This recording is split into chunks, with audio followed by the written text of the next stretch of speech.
Nano Machine 260. Pergi ke Yulin. Bagian 1. Musim dingin kini telah berlalu. Daun hijau mulai bertunas dan Gunung 10.000 sekarang dipenuhi dengan sedikit musim semi. Sekarang sudah 3 bulan setelah upacara penobatan Lord of the Demonic Cult yang baru. Ada banyak perubahan kultus pada masa itu. Dengan Chun Yowon, tuan yang muda dan kuat menjadi pemimpin, kultus iblis mulai mengalami perubahan besar. Ada penentangan dari mantan pemimpin, tapi mereka tidak bisa menghentikan kebijakan agar setiap klan dibubarkan dan semua prajurit menerima perintah langsung dari kultus itu sendiri. Itu bukan ide yang disambut baik untuk klan kuat yang memiliki pasukan mereka sendiri, tetapi ini adalah agar setiap pemuja memiliki kekuatan yang setara. Kami menghargai yang kuat, saya akan memperbaikinya. Chun Yowon mengumumkan ini. Dan sekarang semua prajurit dan mantan pemimpin klan diberi kelompok prajurit untuk dipimpin tergantung pada kekuatan mereka. Ini memberi kesempatan kepada klan yang lebih lemah, dan alasan bagi pemimpin klan yang lebih kuat untuk berlatih lebih keras. Sesepuh tidak terkecuali, dan ini tidak berhenti dengan klan. Ada juga perubahan di jajaran yang lebih tua. Setelah 2 bulan upacara penobatan, diadakan sayembara untuk mengangkat sesepuh baru. Ini untuk menemukan tetua baru dan juga mengubah peringkat saat ini. Persyaratan minimum untuk berkompetisi dalam kompetisi ini adalah pada tahap akhir level Supermaster.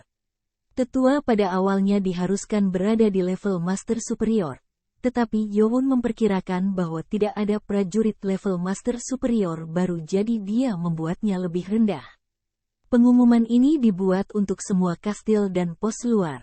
Setelah kompetisi, hasilnya tidak terduga. Sebanyak 45 kultus berkompetisi.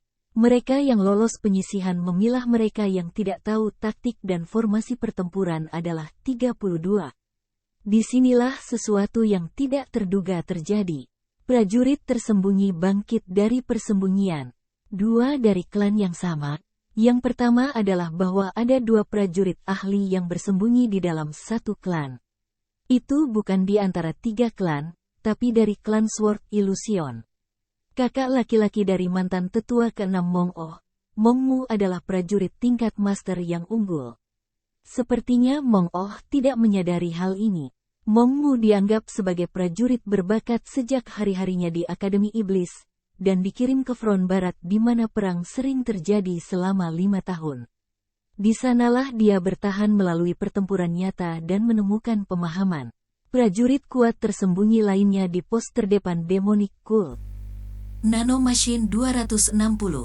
Pergi ke Yulin. Bagian 2. Yang Danwa, dia adalah pemimpin pos timur laut Kastil Honam. Dia berasal dari kastil kami, tapi dia menyukai perang dan mengajukan diri untuk ditempatkan di sana.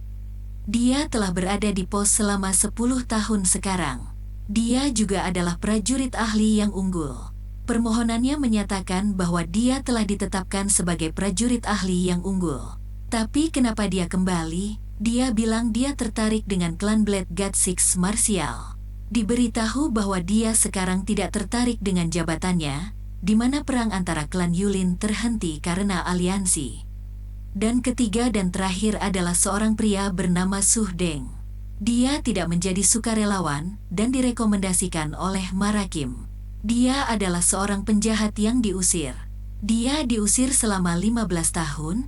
Ya, kebanyakan tetua mengenalnya. Diceritakan bahwa klan Suh Deng, yang bertugas mencatat semua hal dalam kultus, menjadi marah pada klan bijaksana yang mengganggu pekerjaan mereka dan menyergap mereka. Aku suka itu, ya, tapi penyergapan mereka gagal. Sayangnya, ada mata-mata yang tersembunyi di dalam klan mereka dan mata-mata itu membocorkan rencana penyergapan ke klan bijaksana, dan Mu Jinwon, yang tidak ingin menghadapinya sendiri, melaporkannya ke istana raja. Suh Deng termasuk prajurit tingkat master superior pada saat itu. Mereka percaya bahwa dia pasti akan menjadi penguasa masa depan. Suh Deng, yang setia pada kultus tersebut, menyerah ketika prajurit dari penjaga datang untuk menangkap mereka. Keenam klan memaksa Suh Deng dan klannya untuk dieksekusi, tapi Chun Yu-jong menyuruhnya pergi. Lord Chun Yu-jong menyuruhnya pergi sehingga dia bisa dibawa kembali nanti untuk digunakan sebagai pedang melawan 6 klan. Chun Youn menjadi penasaran dan memerintahkan Marakim untuk membawa kembali Suhdeng dari pengasingannya. Youn sudah menyukainya karena fakta bahwa dia memihak 6 klan. Suhdeng kemudian kembali ke istana setelah 15 tahun.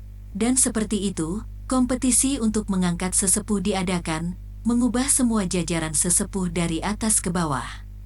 Mantan tetua ketiga Bu Churyong mengira tidak ada orang yang lebih kuat darinya. Sekarang pemimpin klan bijaksana dan pedang telah pergi, tetapi dia gagal melanjutkan putaran kedua dan tertinggal di peringkat yang lebih rendah. Oh, dan hasil akhirnya bukanlah sesuatu yang diharapkan Youn atau Marakim. Tempat penatua pertama telah diberikan kepada Suhdeng. Dia telah berlatih keras selama 15 tahun pengasingannya, dan telah mencapai tahap akhir dari tingkat prajurit tingkat master superior dan mengalahkan Yin Moha, yang dilatih dalam 24 pedang iblis. Dan akhirnya, para tetua sekarang diangkat per kekuasaan.